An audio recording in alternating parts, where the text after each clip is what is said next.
ஆண்டவராய் இயேசு கிறிஸ்துவின் நாமத்தினாலே உங்கள் அனைவரையும் வாழ்த்தி வரவேற்கிறேன்.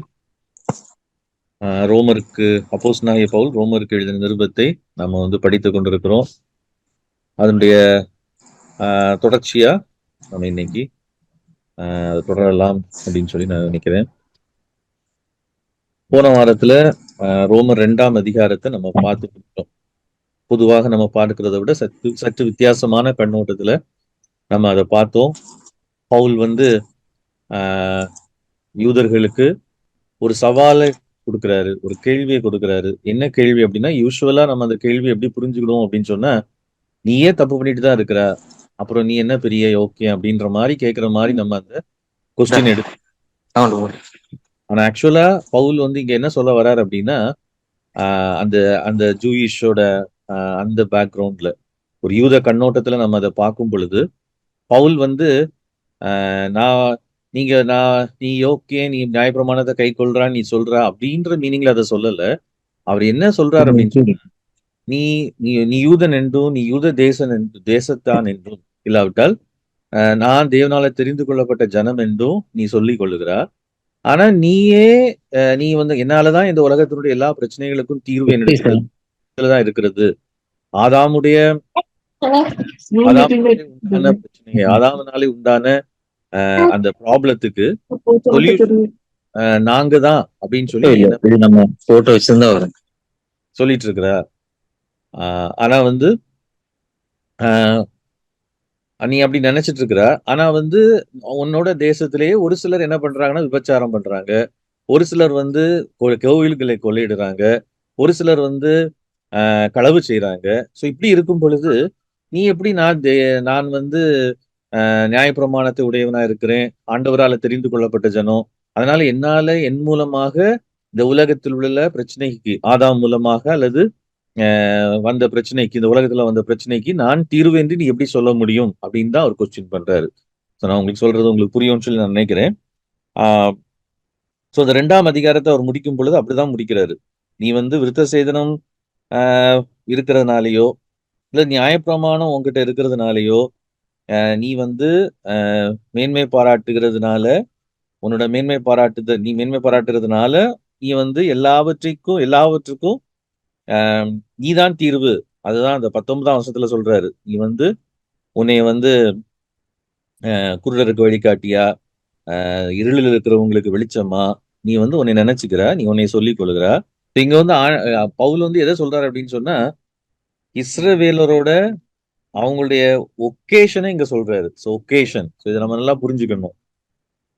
இஸ்ரவேலர் நல்லாவே புரிஞ்சு வச்சிருந்தாங்க. என்ன புரிஞ்சு வச்சிருந்தாங்க அப்படின்னு சொன்னா, God has given them a vocation. ஒரு பணியை அவங்களுக்கு கொடுத்திருக்கிறாரு. அந்த பணியில அந்த பணியை அல்லது அந்த அந்த பணியை ஆண்டவர் ஏன் எங்க மூலமா தான் செய்வார் அப்படின்னு சொன்னா, அதுக்கு அவங்க சொல்ற காரணம் என்ன அப்படின்னு சொன்னா, எங்களோடது கூட தான் ஆண்டவர் என்ன பண்ணியிருக்கிறாரு, உடன்படிக்கை பண்ணியிருக்கிறார். உங்களோட தான் எங்க பிதாவாகிய ஆபிரகாமோடு கூட தான் உடன்படிக்கை பண்ணியிருக்கிறார். எங்களை அவர் தேசமாக மற்ற புற இனத்தாரிலிருந்து மற்ற அஞ்ஞானிகளிலிருந்து அவர் எங்களை பிரிச்சு வச்சிருக்கிறதே நாங்க இந்த உலகத்தில் இருக்கிற பிரச்சனைக்கு தீர்வாக இருக்கும்படியாக தான். இத இட் வாஸ் தேர் ஒகேஷன், அவங்களுடைய பணி. இப்போ பவுல் என்ன சொல்றாரு அப்படின்னு சொன்னா, நீ உன்னுடைய பணியில இங்க நீ பாவி அப்படின்றத பவுல் சொல்லல. இதை நம்ம நல்லா புரிஞ்சுக்கணும். இங்க அவர் என்ன சொல்லல அப்படின்னு சொன்னா, யூ ஆர் a sinner அப்படின்னு அவர் சொல்லல. அதுக்கு பதிலா அவர் என்ன பண்றாரு அப்படின்னு சொன்னா, you haven't been faithful in your vocation.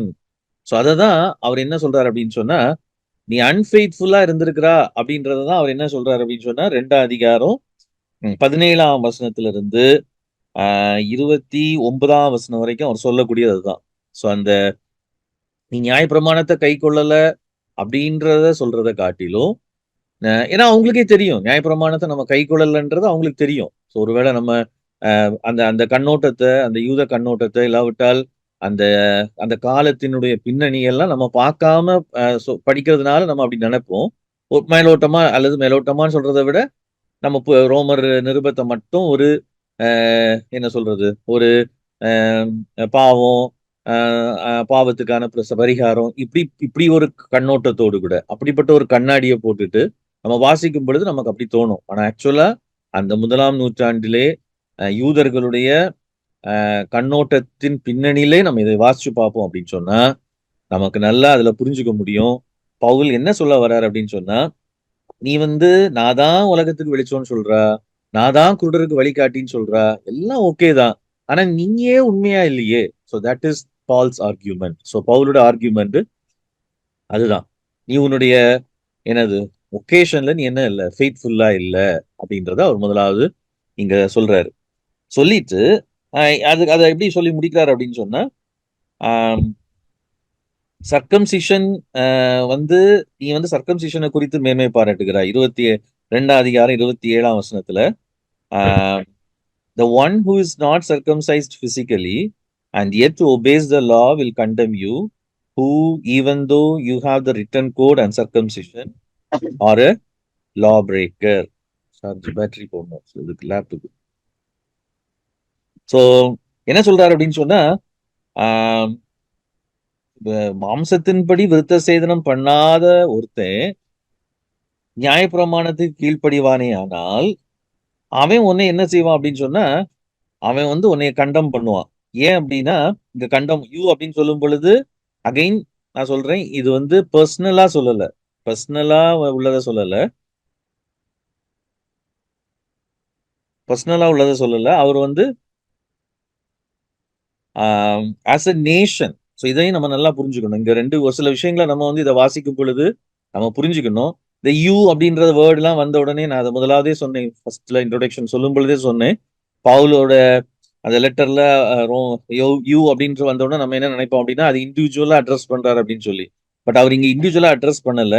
அவர் அதுக்கு பதிலாக அவங்கள எப்படி அட்ரஸ் பண்றாருன்னு சொன்னா, as a nation you have failed. அதுதான் ஆண்டவர் பவுல் வந்து அவங்க சொல்றது, you are a failed nation. So நீங்க ஃபெயில்டு ஆயிட்டீங்க, உங்களுடைய நீங்க ஃபெய்த்ஃபுல்லா இருக்கல அப்படின்றதான் ஆண்டவர் வந்து சரி பவுல் வந்து அங்க சொல்றத நம்ம அங்க பார்க்க முடியும்.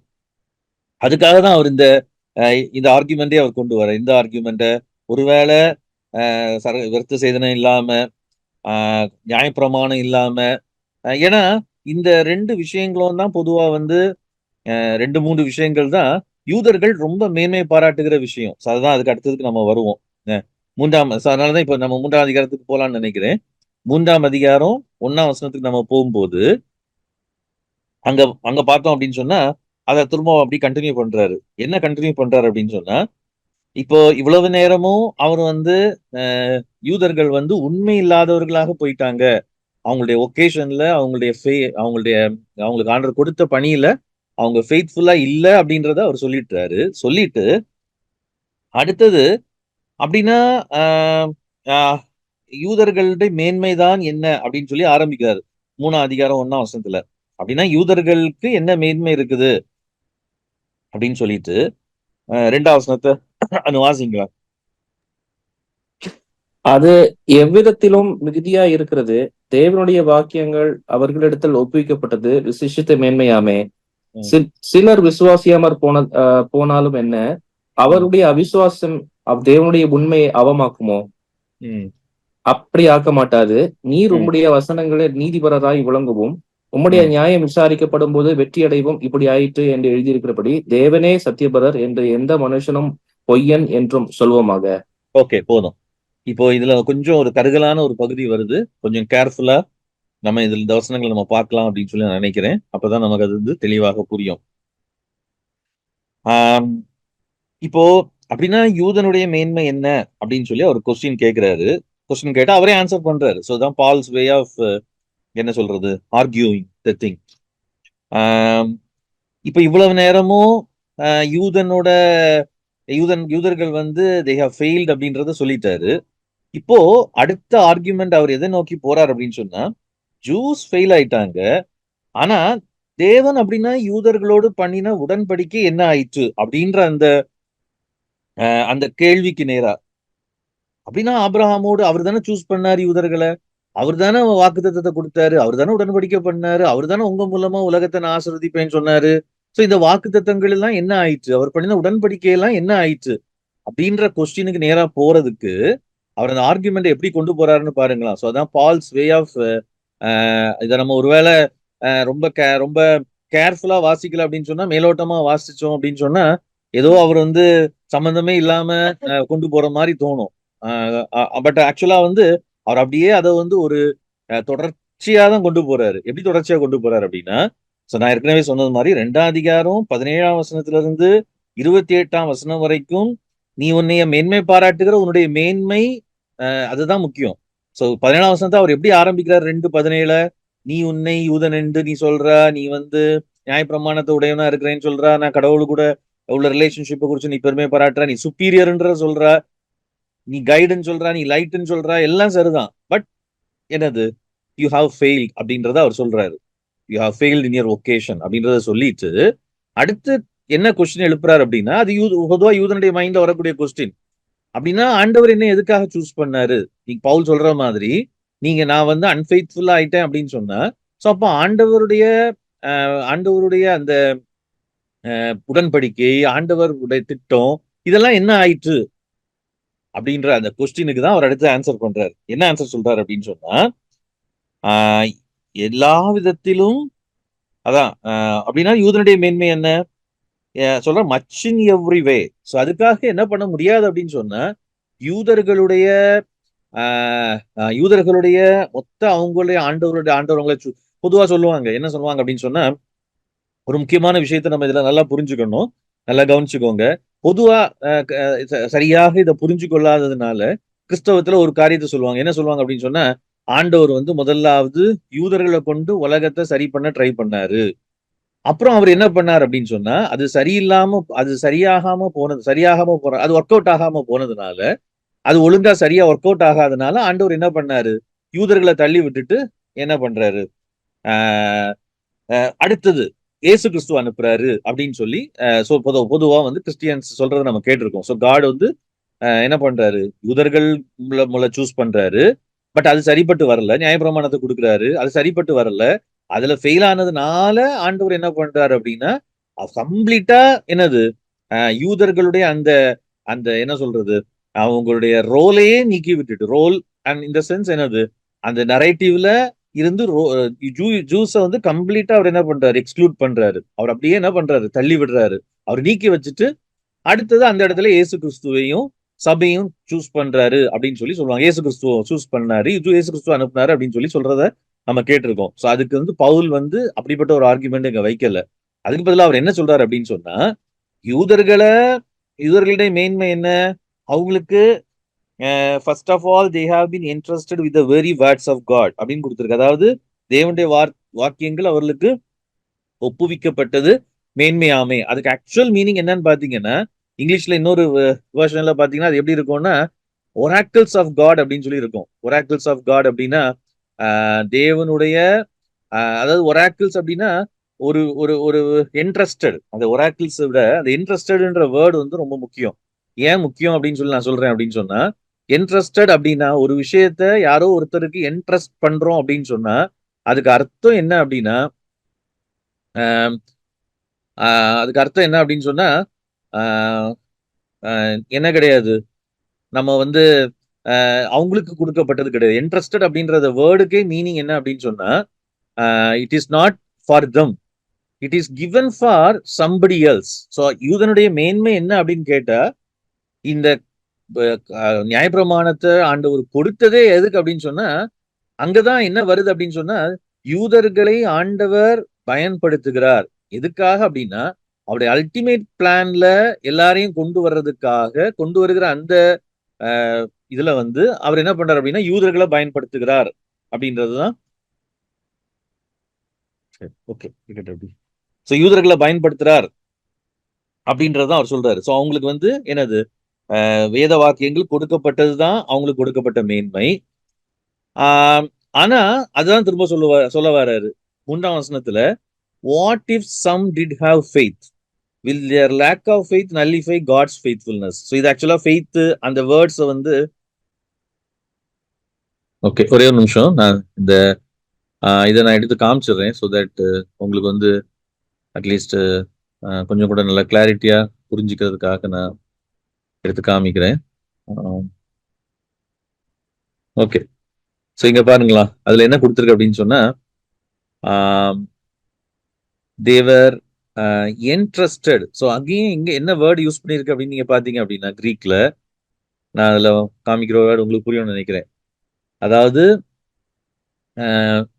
பிஸ்டியோ பிஸ்டியோ அப்படின்ற வேர்டு யூஸ் பண்ணியிருக்கு. ஸோ அப்படின்னா அந்த பிஸ்டியோ நம்ம ஏற்கனவே நான் சொன்னேன், பிஸ்டிஸ் அப்படின்றது வந்து என்ன அப்படின்னு சொன்னா ஃபெய்த்ஃபுல்னஸ்.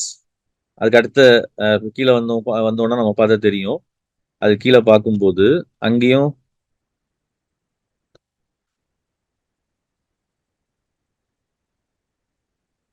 ஓகே. இந்த ஃபெய்த்ஃபுல்னஸ்க்கு வந்து பிஸ்டிஸ் அப்படின்ற வேர்டு யூஸ் பண்ணியிருக்குது. அன்ஃபெய்த்ஃபுல்க்கு வந்து ஏ பிஸ்டியோ அப்படின்ற வேர்டு யூஸ் பண்ணியிருக்குது. இந்த இன்ட்ரெஸ்டடுக்கும் யூஸ் பண்ணப்பட்டிருக்கிற வேர்டை பார்த்தீங்கன்னா பிஸ்டியோ. அதாவது அவங்கள்ட்ட கொடுக்குற ஓரக்கல்ஸ், அதை லோகியோன் அப்படின்னு போட்டிருக்கு. கடவுளுடைய வார்த்தை, கடவுளுடைய வேர்டு வந்து அவங்களுக்கு கொடுக்கப்பட்டதே எதுக்கு அப்படின்னு சொன்னா அவங்க அதை உண்மை உள்ளவர்களாய் அதை வந்து கடத்துகிறதற்காக கொடுக்கப்பட்ட உண்டு. அந்த பிஸ்டியோ அப்படின்ற வேர்டோட சரியான அர்த்தம் என்ன அப்படின்னு சொன்னா அவங்க வந்து அவங்களுக்காக மட்டும் இல்ல, அவங்க மற்றவங்களுக்கு கடத்தும்படியாக கொடுக்கப்பட்டது. பட் அவங்க என்ன பண்ணிருக்காங்க, இங்கிலீஷ் மற்ற டிரான்ஸ்லேஷன்ல பாத்தீங்கன்னா எப்படி போட்டிருக்குன்னா, தமிழ்ல எல்லாம் if some did not have faith, தமிழ்ல வந்து விசுவாசம் இல்லாம போனதுனால என்ன அப்படின்னு போட்டிருக்கு. பட் ஆக்சுவலா இங்க போட்டிருக்கு பாருங்களேன் அழகா, ஏ பிஸ்டியோ. அவங்க வந்து அது இங்கிலீஷ்ல வந்து நமக்கு வந்து ஃபெய்த் இல்ல அப்படின்னு சொல்லி போட்டிருக்கு. பட் இங்க வந்து அன்ஃபெய்த்ஃபுல். ஏன்னா ஆக்சுவலா அந்த வேர்டோட மீனிங் என்னன்னா, if somewhere unfaithful will their lack of faith அல்லது ஃபெய்த்ஃபுல்னஸ் நல்லிஃபை. அங்கேயும் ஏபிஸ்டியா தான் யூஸ் பண்ணிருக்கு. ஏபிஸ்டியா தான் யூஸ் பண்ணிருக்கு. Nullify the faithfulness of God. So தேவனுடைய உண்மையை வந்து அது அவமாக்குமோ. ஸோ அப்போ இங்க உள்ள கேள்வி என்னன்னா, பவுலோட கொஸ்டின் என்ன அப்படின்னு சொன்னா, ஒரு சிலர் உண்மை இல்லாதவங்களா இருந்தாங்க அப்படின்னு பவுலே சொல்றாரு. ஒரு சிலர் உண்மை இல்லாதவங்க இருந்தாங்க. அப்படி ஒரு சிலர் உண்மை இல்லாதவங்களா இருந்ததுனால கடவுள் வந்து எப்படி உண்மை இல்லாதவர் ஆக முடியும்? ஏன்னா அவரும் இவங்க மூலமா தான் நான் உலகத்தை சரி செய்வேன்ற வாக்கு பண்ணியிருக்கிறாரு. இவங்க கூட தான் உடன்படிக்கையை பண்ணியிருக்கிறாரு. இவங்களுக்கு தான் வாக்குத்தத்தத்தை கொடுத்திருக்கிறாரு. பட் இது நடக்கலைன்னா கடவுள் கடவுள் உண்மை இல்லாதவர் ஆன மாதிரி ஆயிருமே அப்படின்ற கொஸ்டினை வைக்கிறாரு. அடுத்த ஆன்சரையும் அவரே சொல்றாரு, நாட் அட் ஆல். அப்படி ஆக முடியாது. ஏன்னா தேவன் உண்மை உள்ளவர், மனுஷன் தான் என்ன செய்ய முடியும், பொய்யன் ஆக முடியும். சோ மனுஷனுடைய பொய் அல்லது மனுஷனுடைய உண்மை இல்லாமை தேவனுடைய உண்மையை வந்து அல்லது அவருடைய அவர் தமக்கு உண்மையா இருக்கிறத அல்லது தாம் பண்ணின உடன்படிக்கைக்கு உண்மையா இருக்கிறத எந்த விதத்திலையும் மாற்ற முடியாது.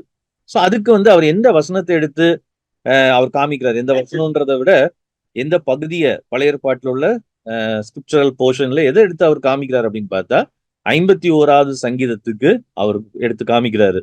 இந்த வசனம் என்ன வசனம், 4ஆம் வசனத்துல இருக்குது இல்லையா, என்ன, so that you may be proved right when you speak and prevail when you judge அப்படின்ற அந்த வசனம் எங்க இருக்கு அப்படின்னு பாத்தீங்கன்னா, நம்ம எல்லாருக்கும் தெரிஞ்ச அறிமுகமான பகுதி 51ஆம் சங்கீதத்துல பத்சேபாள்கிட்ட தாவீது வந்து பாவத்துக்கு உட்பட்ட பிறகு அவன் கன்ஃபஸ் பண்ணி பாடின சங்கீதத்தினுடைய ஒரு பகுதி.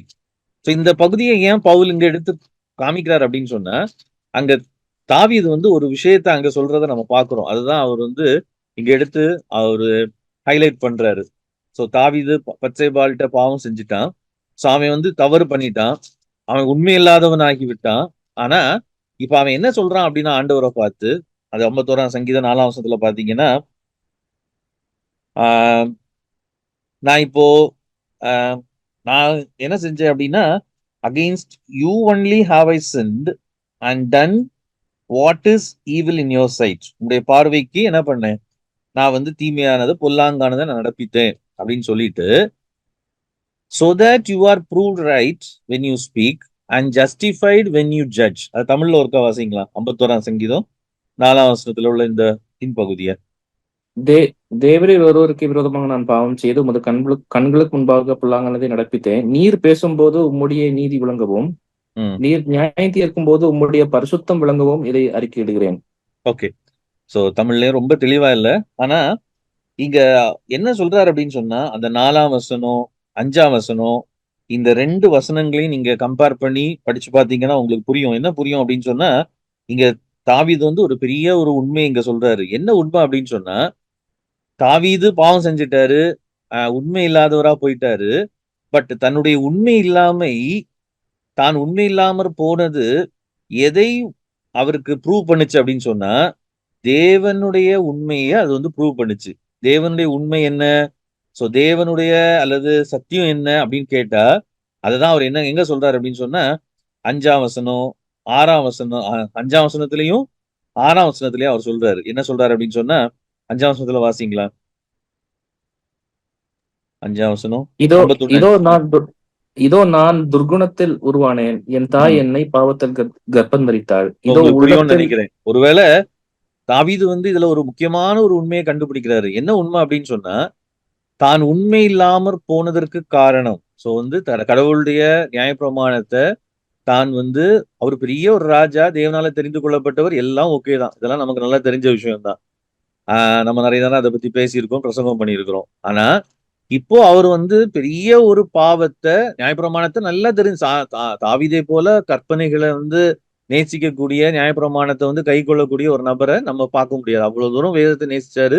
சங்கீதங்கள்ல அவர் சொல்லியிருக்கிற சங்கீதங்கள் பாடியிருக்கிற சங்கீதங்கள் தான் அதுக்கு என்னது? அ எடுத்துக்காட்டு.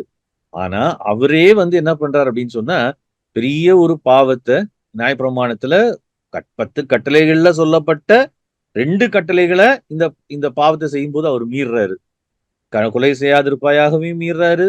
விபச்சாரம் செய்யாதிருப்பாயாகவும் மீறுறாரு. மீறினது மட்டும் இல்ல, அத வந்து நாத்தான் தீர்க்கதரிசி வந்து அவருக்கு உணர்த்துகிற வரையிலும் அவரால அத என்ன பண்ண முடியல. ஈவன் ஒருவேள மைண்டுக்குள்ள அவருக்கு போற கன்ஃப்யூஷன் இருந்திருக்கலாம், ஸ்ட்ரகிள் இருந்திருக்கலாம். அதெல்லாம் நமக்கு தெரியாது. பட் இங்க அவர் சொல்றத பார்த்தா, இப்ப நாத்தான் தீர்க்கதரிசி வந்து அப்படி அந்த சங்கீதத்துக்கே அப்படிதான் குடுத்திருக்கோம். நாத்தான் தீர்க்கதரிசி வந்து அவனுடைய பாவத்தை உணர்த்தின பொழுது, அவர் பாடின சங்கீதம் அப்படின்னு சொல்லி போட்டிருக்கோம்.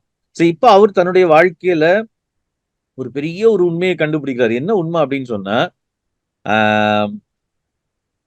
நான் வந்து எனக்குள்ள there is something that dwells within me. நான் நியாயப்பிரமாணத்த உடையவன் தான். ஆனா, நான் வந்து தெரிந்து கொள்ளப்பட்டவன் தான்.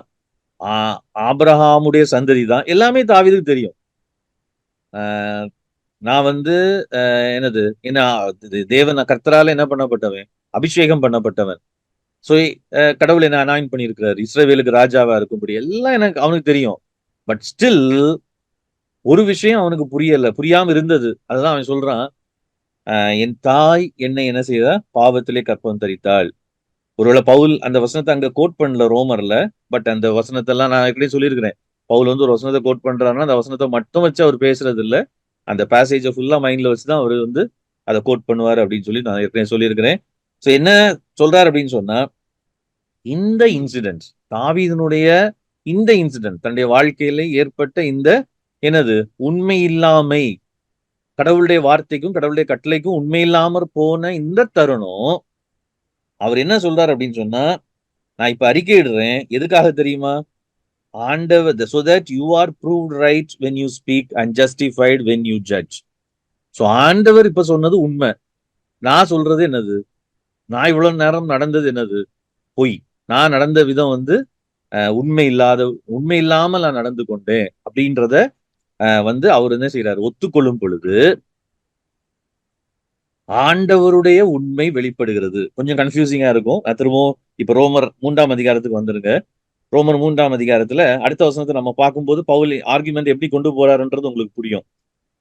ஆ அடுத்து என்ன சொல்றாரு அப்படின்னு சொன்னா 5ஆம் வசனத்துல 3ஆம் அதிகாரம் 5ஆம் வசனத்துல but if our unrighteousness brings out God's righteousness more clearly what shall we say? ஏன்னா ஏன் இந்த கொஸ்டினை கேட்கிறாரு அப்படின்னா இந்த பகுதியில தாவீதுனுடைய அன்ரைச்சியஸ்னஸ்னால தாவீது செஞ்ச பாவத்தினால அவர் என்ன சொல்றாரு?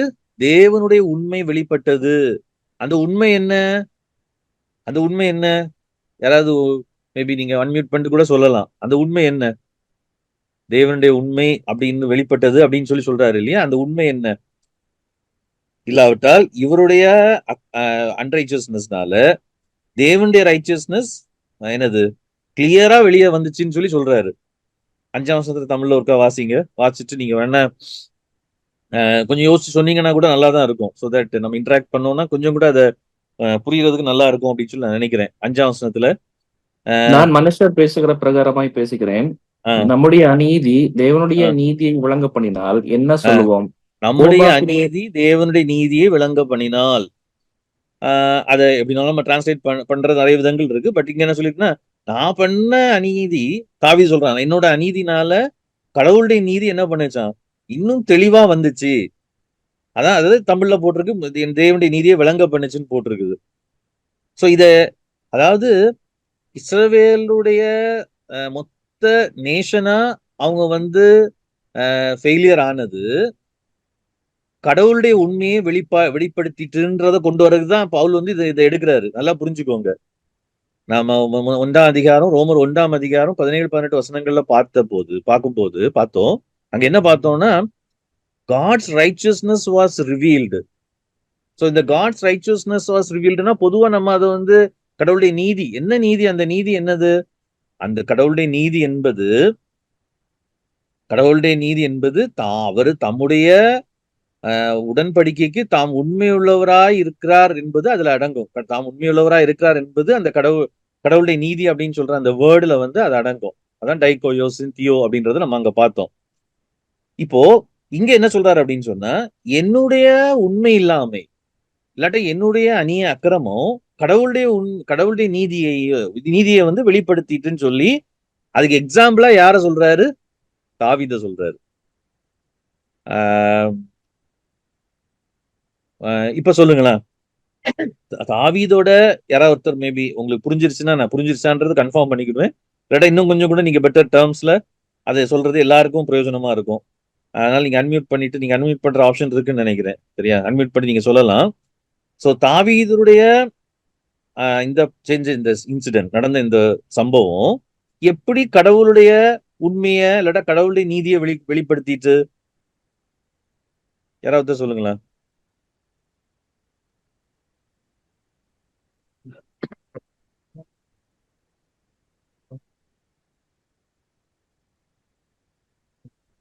நான் ஷேர் ஸ்கிரீனை ஸ்டாப் பண்ணிடுறேன்.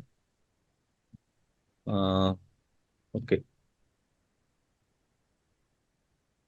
சரி. யாராவது புரிஞ்சவங்க தயவு செஞ்சு அன்மியூட் பண்ணிட்டு சொல்லுங்க.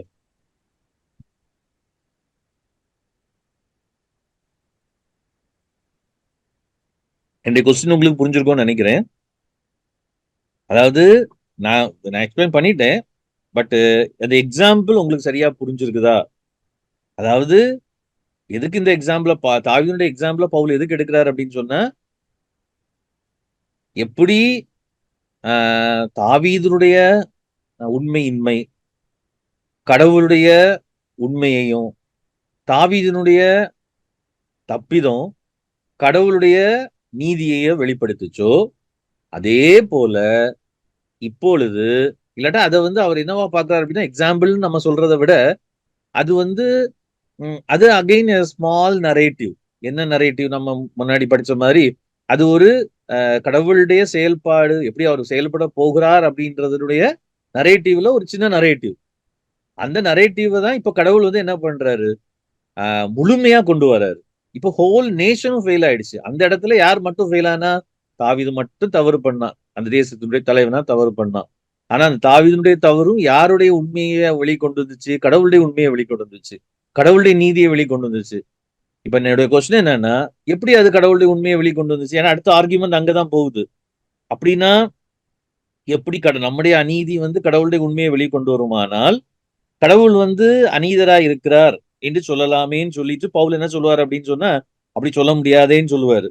இதை நம்ம நல்லா புரிஞ்சுக்கணும் அப்படின்னு சொன்னா, இந்த தாவீதினுடைய இந்த எடுத்துக்காட்ட நம்ம புரிஞ்சுக்கிட்டா மட்டும்தான் அது முடியும். ஸோ அதனாலதான் நான் உங்ககிட்ட கேட்கிறேன். ஸோ தாவீதினுடைய அக்கிரமம் எப்படி கடவுளுடைய உண்மையை வெளிக்கொண்டு வந்துச்சு? யாராவது ஒருத்தர் உங்களுக்கு புரிஞ்ச விதத்துல சொல்லுங்களா?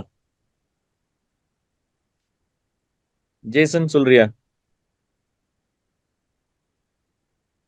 என்ன தெரியுதா? இல்லண்ணே, எனக்கு கொஞ்சம் கிளியரா இல்ல. கிளியரா இல்ல. ஓகே.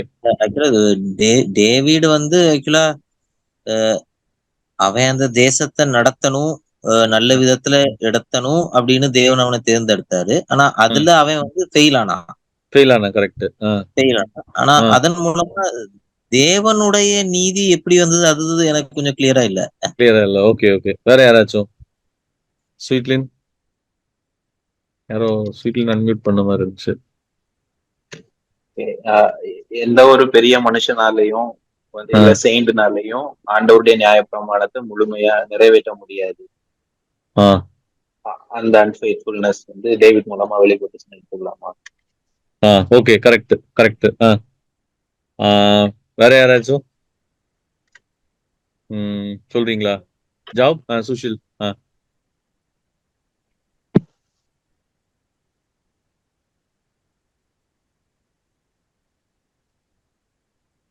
ஹலோண்ணா, கேக்குதா? கேக்குது கேக்குது, இப்ப கேக்குது. எனக்கும் சரியா புரியலண்ணா இந்த இது. ஓகே. வேற யாராச்சும் சொல்றீங்களா? வெறிங்களே சொல்றியா?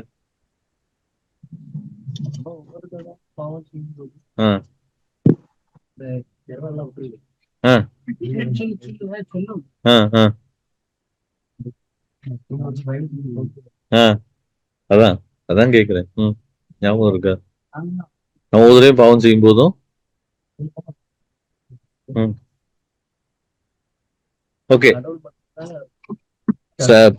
பார்த்தா ஞாபகம் இருக்கா? ஏன்னா உங்களுக்கு ஓரளவு நான் நடத்திருப்பேன்னு நினைக்கிறேன் இந்த பெர்ஃபார்மன்ஸ்.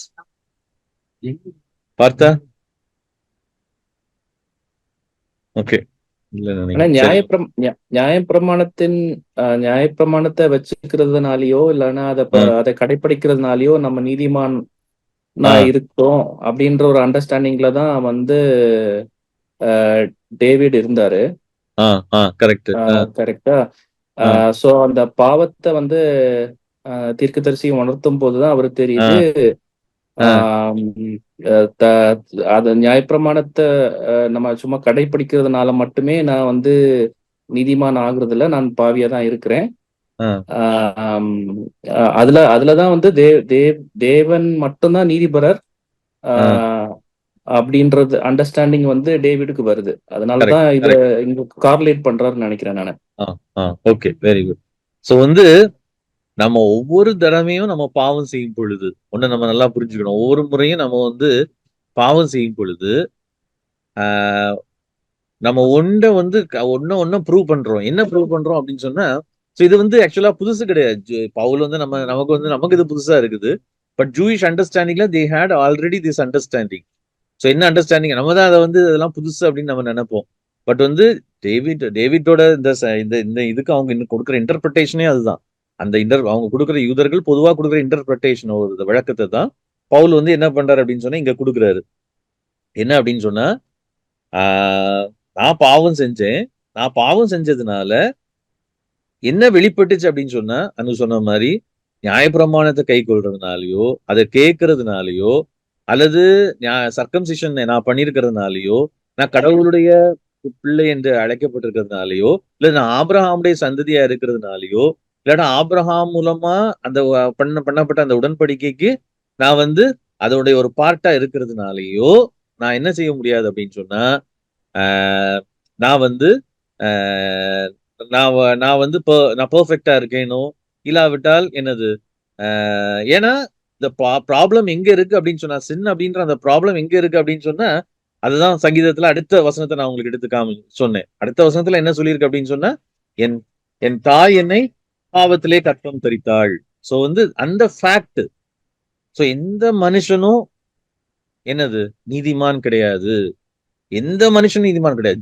இங்க ஜூவை வச்சு அவர் பேசுறாரு. பட் ஜெனரலைஸ் பண்ணி நம்ம பார்த்தோம் அப்படின்னு சொன்னா, it includes it is applicable to everyone. உலகத்துல பிறந்த எந்த ஒரு மனுஷனுக்கும் இது அப்ளிகபிள். ஆனா இங்க ஜூ பொதுவா என்ன சொல்லுவாங்கன்னா, இதுக்கு அவங்களே எக்ஸம்ட் பண்ணிக்கிடுவாங்க. கொஞ்சம் எக்ஸம்ட் பண்ணிக்குவாங்க. அதுக்காக நம்ம அவங்க நாங்க பாவமே செய்ய மாட்டோம் அப்படிலாம் சொல்றவங்க கிடையாது. ஆனா தேவன் உண்மை உள்ளவர், தேவன் மட்டும்தான் உண்மை உள்ளவர், தேவன் தான் நீதிபரர் அப்படின்றதும், நான் பாவி அப்படின்றதும் எங்க வெளிப்படுது அப்படின்னு சொன்னா, இந்த தாவீதுனுடைய இந்த இன்சிடென்ட்ல வெளிப்படுது. இவ்வளவு பெரிய ஆள் அவன் எவ்வளவு கடவுள்தால் அபிஷேகம் பண்ண எல்லாம் ஓகே தான். பட் ஸ்டில் வந்து he is a sinner. So அதை வந்து அங்க வந்து வெளிப்படுத்தப்படுது. புரியுதா? இதுல ஏதாவது டவுட் இருக்குன்னா இதுல நீங்க கேட்டுருங்க, அன்மியூட் பண்ணிட்டு. ஏன்னா அதுக்கப்புறம் நம்ம அதுல அதை அடுத்து மூவ் பண்ணாதான் நமக்கு அடுத்த பார்ட் புரியும். ஸோ அதுக்கப்புறம் அது அந்த ஆர்குமெண்ட் எப்படி போகுதுன்றது புரியும். புரியுதா? இல்ல இது இன்னும் சிம்பிள் டேர்ம்ஸ்ல யாராலும் நான் சொல்றதை விட கொஞ்சம் சிம்பிள் டேர்ம்ஸ்ல எக்ஸ்பிளைன் பண்ண முடியும்னா சொன்னீங்கன்னா அது எல்லாருக்குமே யூஸ்ஃபுல்லா இருக்கும். சொல்றீங்களா யாராவது? ம் சொல்வீனா? புரிஞ்சு ஆ நானே சொல்லணும். புரிஞ்சுதா இப்போ?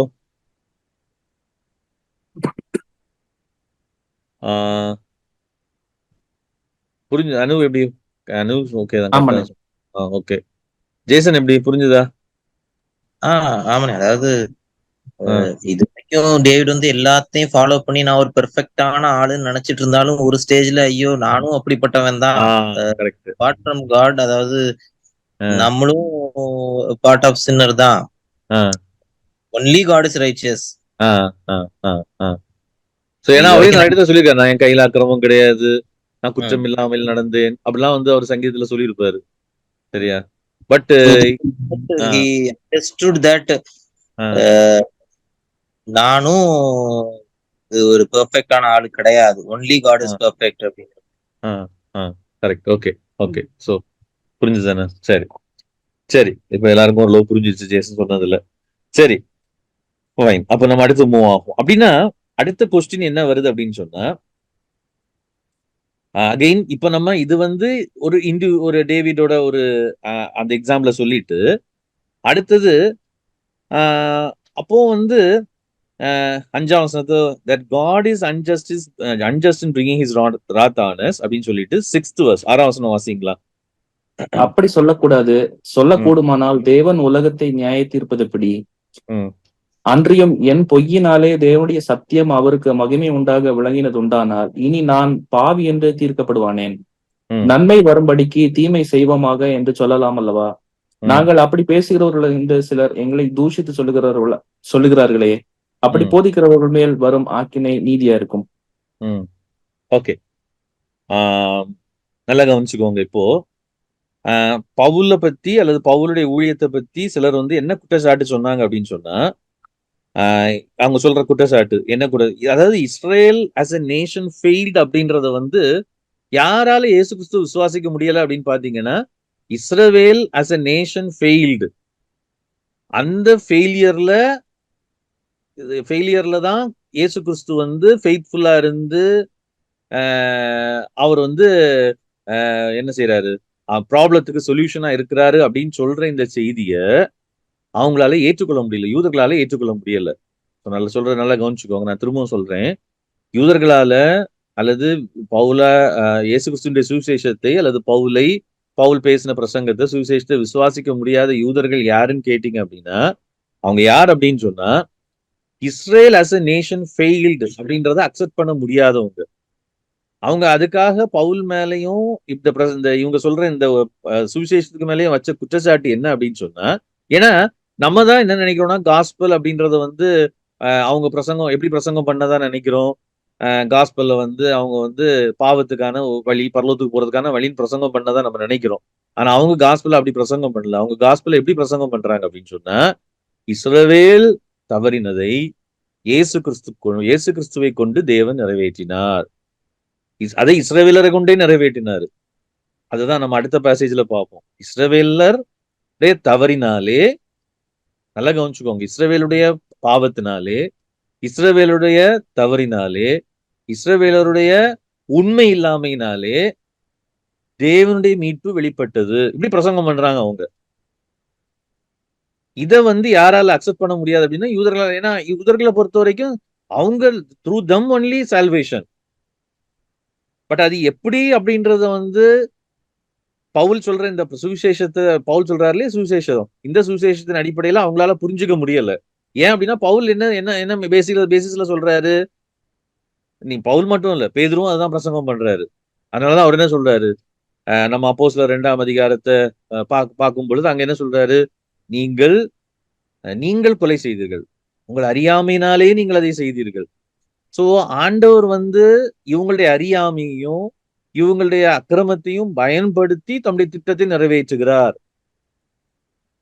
சோ இப்படி சொன்ன உடனே, இப்படி இவங்க காஸ்பல்ல பிரசங்கம் பண்ண உடனே மற்றவங்க என்ன குற்றச்சாட்டு சொல்றாங்க அப்படின்னு சொன்னா, அப்படி தேவன் நம்முடைய அக்கிரமத்தையும் நம்முடைய அநியாயத்தையும் தேவன் பயன்படுத்துவாரானால் அது மூலமா தான் கடவுளுடைய மகிமை வெளிப்படணும் அப்படின்னா நான் என்னுடைய அக்கிரமத்தை என்னன்னு சொல்லக்கூடாது, அக்கிரமம்னே சொல்லக்கூடாது. என்னுடைய என்னுடைய என்ன சொல்றது, உண்மை இல்லாமையே சொல்லக்கூடாது. ஏன்னா அது மூலமா தானே கடவுளுடைய மகிமை வெளிப்பட்டது அப்படின்னு சொல்லி சிலர் எங்களை கொஸ்டின் பண்றாங்க, சிலர் எங்களை அப்படி குற்றமும் சாட்டுறாங்க. அதனால என்ன சொல்றாங்க, நாங்க வந்து நன்மை வர்றதுக்கு தீமையை செய்யலாம் அப்படின்னு சொல்றவங்க அப்படின்னு சொல்லி என்ன செய்யறாங்க, சிலர் சொல்றாங்க அப்படின்னு சொல்லி அவர் அந்த ஆர்குமெண்ட் அதுல வந்து அதோட அந்த ஆர்குமெண்ட் அந்த பர்டிகுலர் ஆர்குமெண்ட்டை அதுல முடிக்கிறத நம்ம பாக்குறோம். ஸோ நான் திரும்பவும் சொல்றேன், ஒருவேளை இதை நம்ம முழுமையா அதை புரிஞ்சுக்கிறதுக்கு இன்னும் ஒரு சில சாப்டர்ஸ் நம்ம மூவ் ஆகும்போது தான் அது கரெக்டா நமக்கு புரியும். பட் இந்த சாப்டர்ல இந்த பகுதியில நம்ம பார்த்தது என்ன அப்படின்னு சொன்னா, இன்னைக்கு 2ஆம் அதிகாரத்தை முடிக்கும் பொழுது அவர் என்ன சொல்றாரு அப்படின்னு சொன்னா, யூதர்கள் உண்மை இல்லாதவர்களாகி விட்டார்கள். 3ஆம் அதிகாரத்துல அந்த யூதர்களுடைய உண்மை இல்லாமையினாலேதான் கடவுளுடைய உண்மை வெளிப்பட்டதுன்ற ஆர்குமெண்ட் அவர் ஸ்டார்ட் பண்றாரு. நல்லா கவனிச்சுக்கோங்க. 2ஆம் அதிகாரத்தை முடிக்கும் பொழுது யூதர்கள் அவங்களுக்கு கொடுக்கப்பட்ட பணியிலே அவர் உண்மை இல்லாதவர்களாக மாறிவிட்டார்கள்.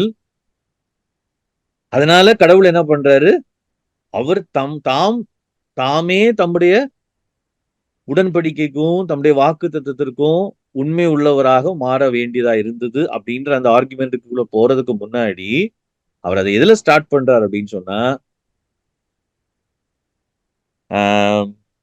தாவீதோட எடுத்துக்காட்டுன்னு சொல்றதை விட தாவீதோட அந்த டிக்ளரேஷனோட அவர் என்ன பண்றாரு அப்படின்னா அதை ஸ்டார்ட் பண்றாரு. என்ன டிக்ளரேஷன் அது? அவன் தவறு செய்த பொழுது, அவன் உண்மை இல்லாதவனாக மாறின பொழுது கடவுளுடைய உண்மை இன்னும் அதிகமாய் வெளிப்பட்டது. இன்னும் சொல்ல போனா, அவன் உண்மை இல்லாதவனா போனதுனால கடவுள் தம்முடைய திட்டத்தை என்ன பண்ணல, மாற்றவில்லை. கடவுளுடைய உண்மை வெளிப்பட்டது, கடவுள் இன்னும் செயல்படதான் செஞ்சாரு. அதே மாதிரி நம்முடைய உண்மையின்மை கடவுளுடைய உண்மையை ஒரு நாள் என்ன பண்ண முடியாது, அவமாக்க முடியாது.